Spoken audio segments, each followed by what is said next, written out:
अपने ही चंचल मन को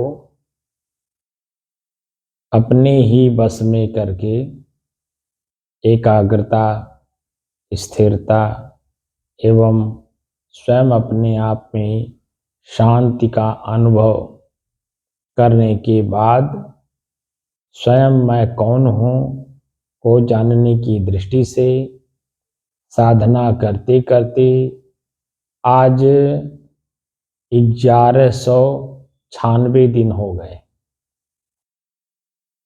तारीख 15 फरवरी सन 2025, दिन शनिवार, सायंकाल का समय।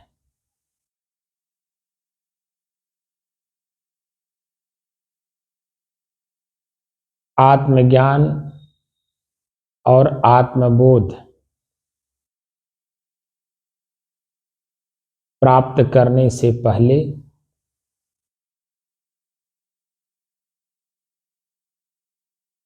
हमें क्या करना चाहिए?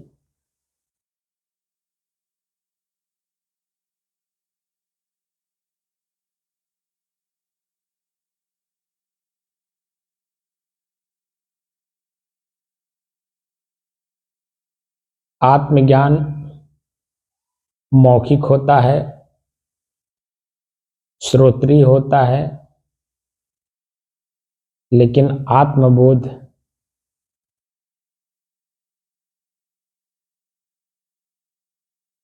स्वयं की स्थिरता से प्राप्त होता है।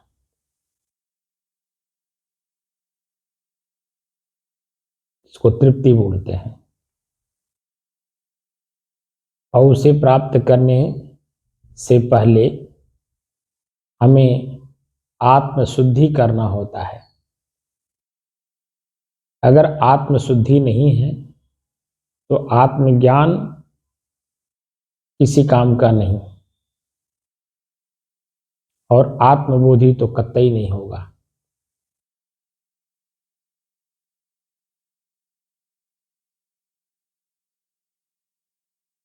इसलिए आत्मज्ञान और आत्मबोध की स्थिति में पहुंचने से पहले आत्मशुद्धि होना बहुत जरूरी है।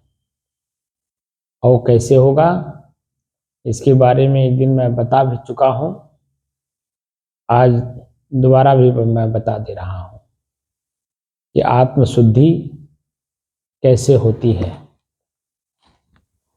और आत्मशुद्धि हुए बिना हम अपनी स्वयं की परिचय का बोध प्राप्त नहीं कर सकते।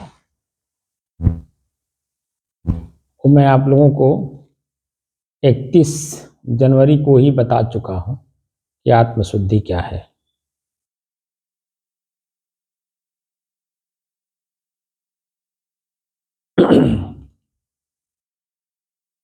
प्रत्येक साधक किस साधन से आत्मशुद्धि करे? साधन कौन सा है?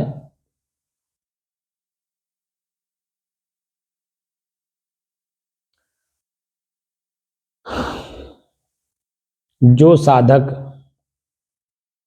विवेक रूपी, क्या है साधन? विवेक। जो साधक विवेक रूपी अश्व पर सवार है, तीव्र वैराग्य रूपी खड़ग और तितिक्षा रूपी कवच धारण किए हैं, संसार युद्ध में उसका कोई प्रतिद्वंदी नहीं दिखता। तो यहां पर 3 साधन का प्रयोग करना है: विवेक, वैराग्य और तितिक्षा। तितिक्षा का मतलब ठंडी, गर्मी, भूख, प्यास, मान, अपमान सब कुछ सहन करने की शक्ति तितिक्षा है, सहन करने की।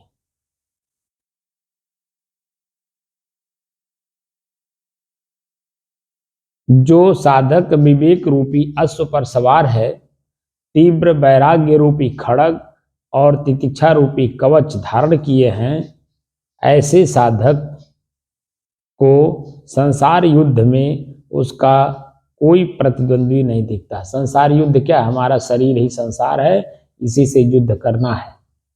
आंख से देखना कम करना है, कान से सुनना कम करना है, जीभ से बोलना और स्वाद लेना कम करना है, लिंग का विषय जो वासना का है उससे अपने आप को वंचित करना है। मन ज़्यादा इधर उधर की बातें ना सोचे, चित्त अनुसंधान ना करे, बुद्धि निश्चय ना करे और कोई क्रिया ना होने पाए। ये हमारा शरीर ही संसार है।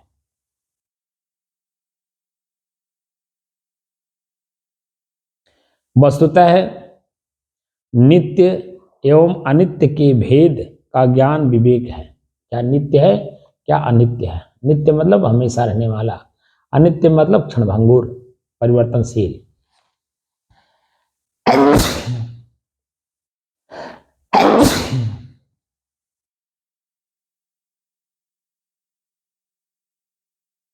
अनित्य कभी परिवर्तित नहीं होता है, ना उसमें कोई परिवर्तन दिखता है। वो एक जैसा ही रहता है, हमेशा एक जैसा ही, जिसे मैं एक रस कहता हूं।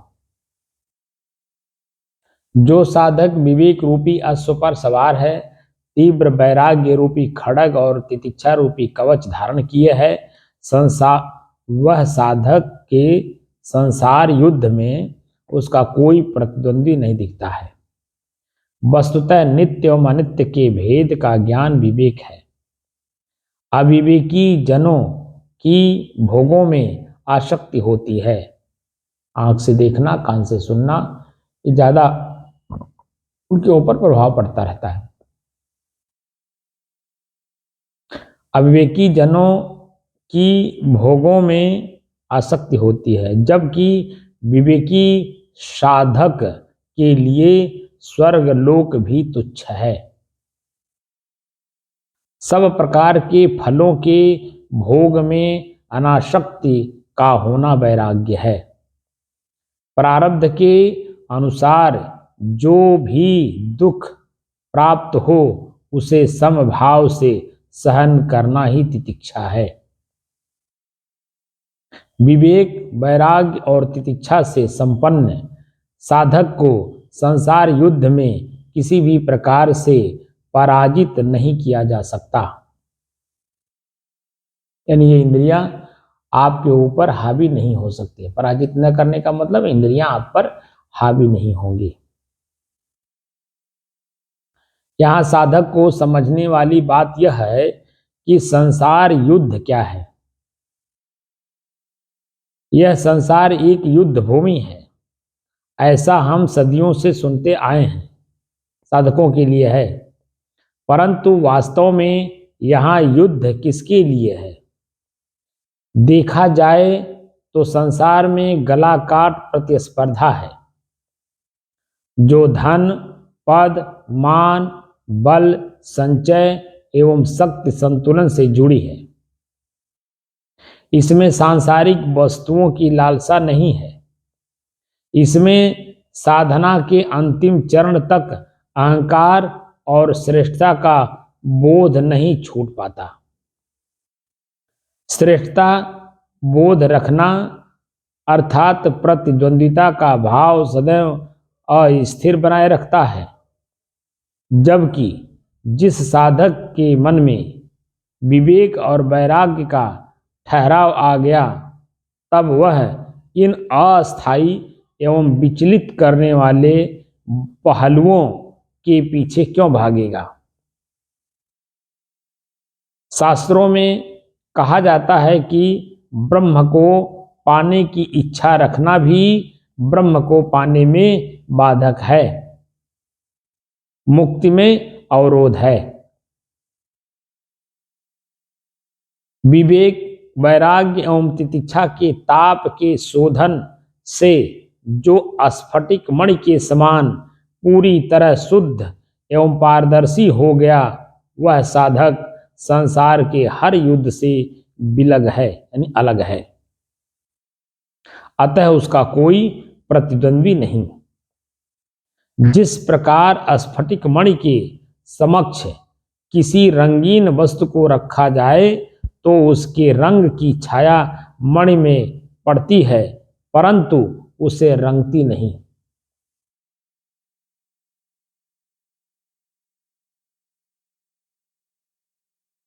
इसी प्रकार विवेक, वैराग्य, तितिक्षा प्राप्त साधक संसार में रहकर देह के नियमों का पालन करता हुआ दिखता है।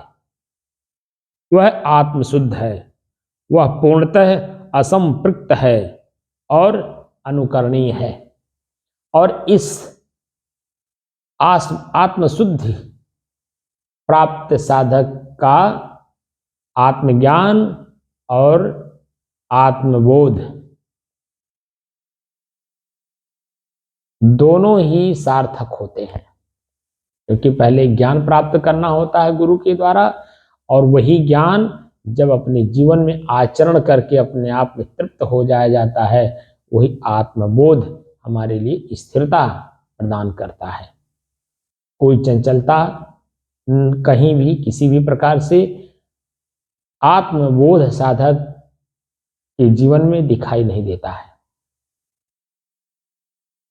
आप लोग देखे होंगे कि 5 नवंबर सन 2021 से लेकर के और अब तक एक सीधा सीधा रास्ता पकड़ करके मैं चल रहा हूं कि मैं स्वयं कौन हूं। अब मैं स्वयं कौन हूं को जानने में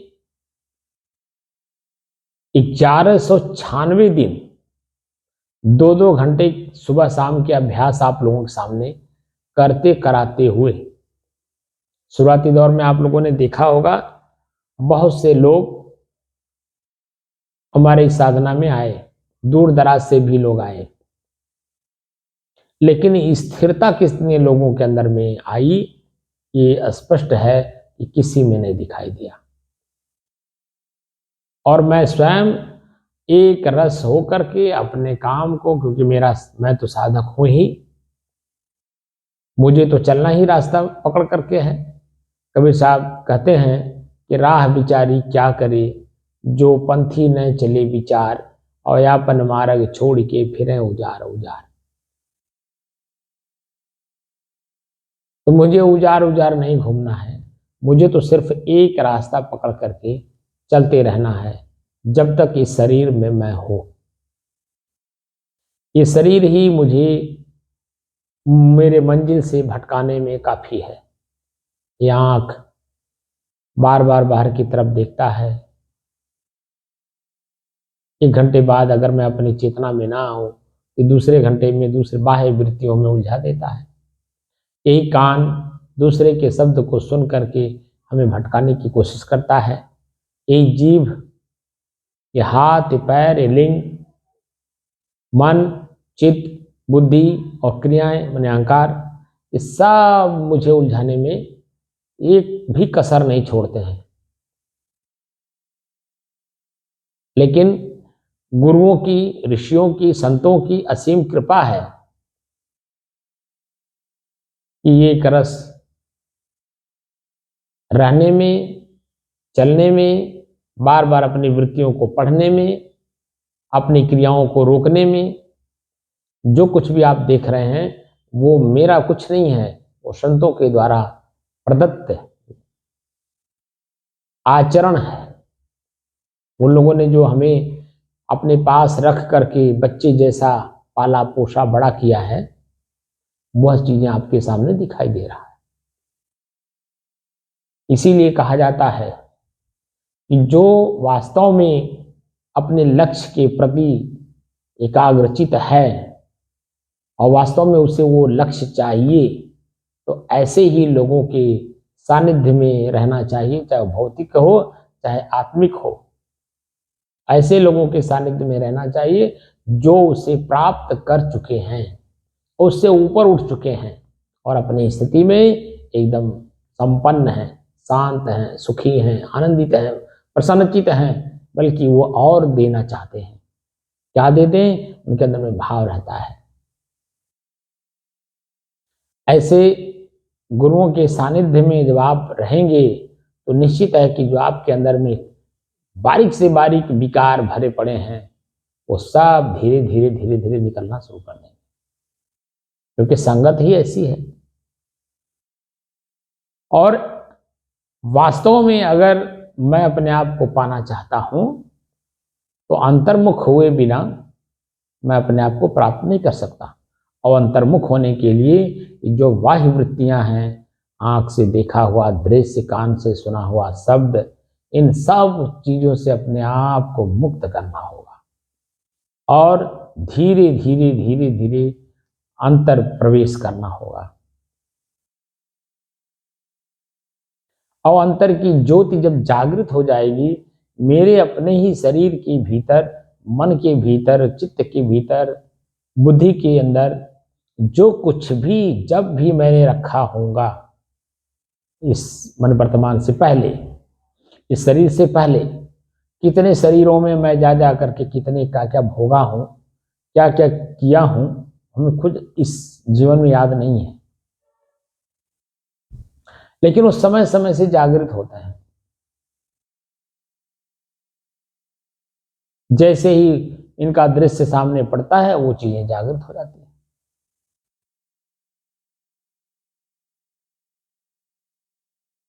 उन सभी चीजों को सहन करने की क्षमता हमारे अंदर में हो। कोई हमें गाली दे रहा है, इसका मतलब है कि मैं कभी उसको दिया हूं, वो अपने पास स्टोर रखा है, वो मेरा सामान मुझे वापस कर रहा है।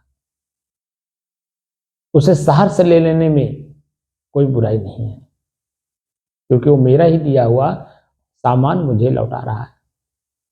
एक दिन मैंने इसके बारे में उदाहरण भी आप लोगों को दिया था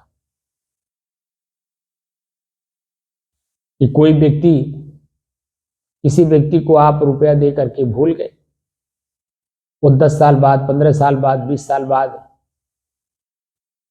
वो भी भूल गया था, लेकिन पुरानी डायरी कहीं पा गया और उसमें देखा कि फला व्यक्ति का इतना पैसा बकाया है, अगर वो लौटाए तो क्या आप नहीं लेंगे?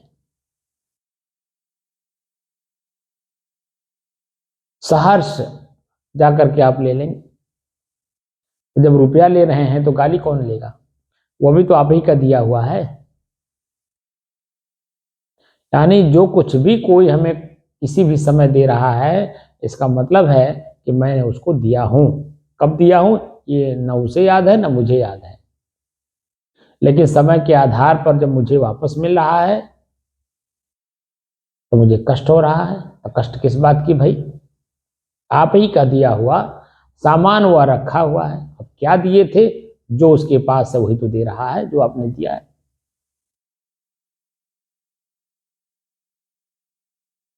ये सब ज्ञान भीतर में प्रवेश करने से ही मिलता है कि मैं क्या क्या किया हूं, कहां कहां, कैसे कैसे लोगों के साथ किस किस तरह का संपर्क, क्रियाएं, संबंध बने हुए हैं, हमें मालूम नहीं।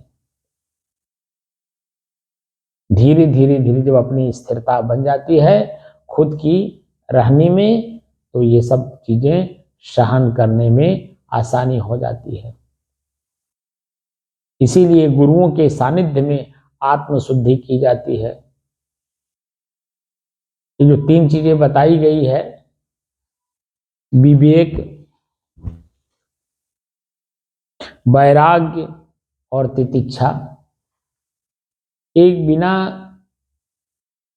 संत महात्माओं के सानिध्य में रहे, ये कहिए कि हम पालन कर ले, संभव नहीं है। चाहे आज कर लीजिए संतों के सानिध्य में जाकर के इस शरीर से, चाहे आप किसी भी जन्म में जाके करें, करना पड़ेगा, बिना गए नहीं होगा। उनके सानिध्य, उनका सानिध्य तो आपको लेना ही होगा। जब भौतिक जीवन में हमें कुछ प्राप्त करना होता है तो जो लक्ष्य आज मेरा है, उस लक्ष्य को कभी किसी ने भेदा है यानी प्राप्त किया है, तो उनका संगत हमें करना होता है। तो ये तो स्वयं मैं अपने आप को पाना चाहता हूं कि आखिर मैं हूं कौन।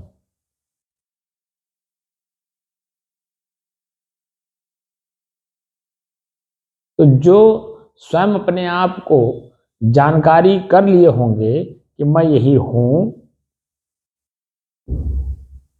तो क्या उनका बिना सानिध्य लिए आपको वो चीजें प्राप्त हो जाएंगी?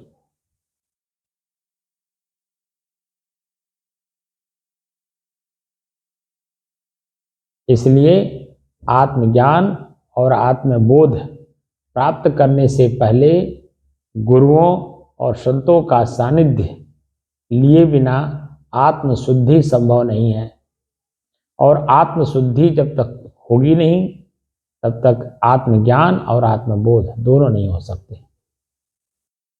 इसलिए आत्मशुद्धि करके ही आत्मज्ञान और आत्मबोध में प्रवेश करिए, जो अस्थाई हो, जो कभी आपसे अलग ना हो सकता हो। आप जो हो वही शेष बन करके रह जाइए। यही हमारी शुभकामना है कि आत्मशुद्धि संतों और गुरुओं के सानिध्य में ही जाकर के आप करें।